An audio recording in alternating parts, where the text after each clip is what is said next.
జొమాటోలో ఇంత ఎర్న్ చేయొచ్చా? అది కూడా ఒక్క రోజులో. చలో మనం కూడా ట్రై చేద్దాం. ఈ బైక్ ఉంది. ఈ బైక్ 1 లీటర్‌కి ఎంత మైలేజ్ ఇస్తుందో కామెంట్ అయితే చేయండి. ఈరోజు ఎంత ఎర్న్ చేశానో వీడియో లాస్ట్‌లో అయితే చెప్తా. చూసి ఆనందించండి.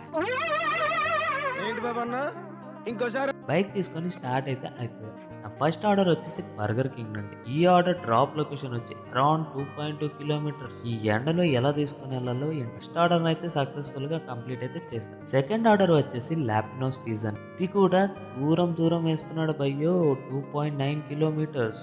ఈ ఎండలో ఎలా అలా కింద మీద పడి డెలివరీ అయితే చేసేసాను. ఎండలో 6 ఆర్డర్స్ అయితే కంప్లీట్ చేశాను. ఎలాగో అలా చిన్న బ్రేక్ తీసుకొని వచ్చాను. చిన్న బ్రేక్ అంటే చిన్నది కాదు, మళ్ళీ నైట్కే వచ్చాను. ఈ ఎండల్లో అయితే చేయలేకపోయాను కాబట్టి చాలా సేపటి తర్వాత అయితే ఆర్డర్ పడ్డది. అది కూడా ఈ పేరేంటో విచిత్రంగా ఉంది. బత్తడికి ఇడ్లీ.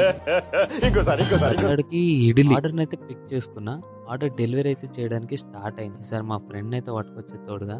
అనుకుంటున్నారా ఎవరు మై ఫ్రెండ్ జొమాటోలో ఎక్కువ పైసలు కావాలనుకుంటే నైట్ రైడ్స్ అయితే చేయండి. ఎక్కువ పైసలు అయితే వస్తాయి. మార్నింగ్ కన్నా అయితే బెటర్. ఎవరైనా బాయ్స్ డెలివరీ బాయ్ గా చేద్దాం అనుకుంటే నైట్ రైడ్స్ కి అయితే వెళ్ళండి. పక్కా ఎక్కువ అయితే ఎర్న్ చేసుకోవచ్చు. నా లాస్ట్ ఆర్డర్ అయితే పిక్ చేసుకున్నా అండ్ డెలివరీ కూడా ఇచ్చేస్తా. సో ఇవాళకి ఇంతే. నెక్స్ట్ వ్లాగ్ లో కలుసుకుందాం. బాయ్.